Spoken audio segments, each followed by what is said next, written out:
মমতা ব্যানার্জির কাছে মুসলিমরা হচ্ছে তেজপাতার সমান, তরকারিতে লাগে কিন্তু খাওয়া যায় না।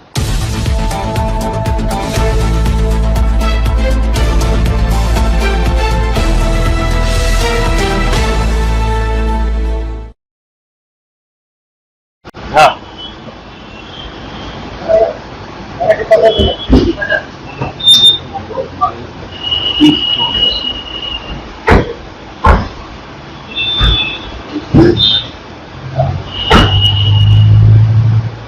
দাদা, দিল্লি যাওয়ার কারণ কি? দ্বিতীয় দফা প্রার্থী তালিকা না বলুন না, আমার অনেক কাজ থাকে দিল্লিতে।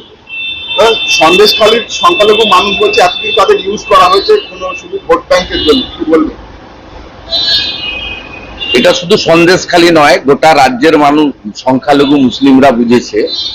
তাই সিএ আজকে 5 দিন হয়ে যাওয়ার পরেও মমতা ব্যানার্জি শত চেষ্টা করেও কাউকে উস্কানি দিতে পারেননি। কারণ এটাতে নাগরিকত্ব দেওয়া, নাগরিকত্ব কেড়ে নেওয়া নয়, আইনের বা রুলসে খুব পরিষ্কার ছিল, এটা সবাই বুঝেছেন। আর সাথে সাথে পশ্চিমবাংলার সংখ্যালঘু মুসলিম যারা 2021-এ মমতা ব্যানার্জিকে মুখ্যমন্ত্রী করার প্রধান কারিগর, তারা বুঝেছেন মমতা ব্যানার্জির কাছে মুসলিমরা হচ্ছে তেজপাতার সমান, তরকারিতে লাগে কিন্তু খাওয়া যায় না। সৌগত রায়কে দেখা যাচ্ছে যে ক্রিকেট এবং ফুটবল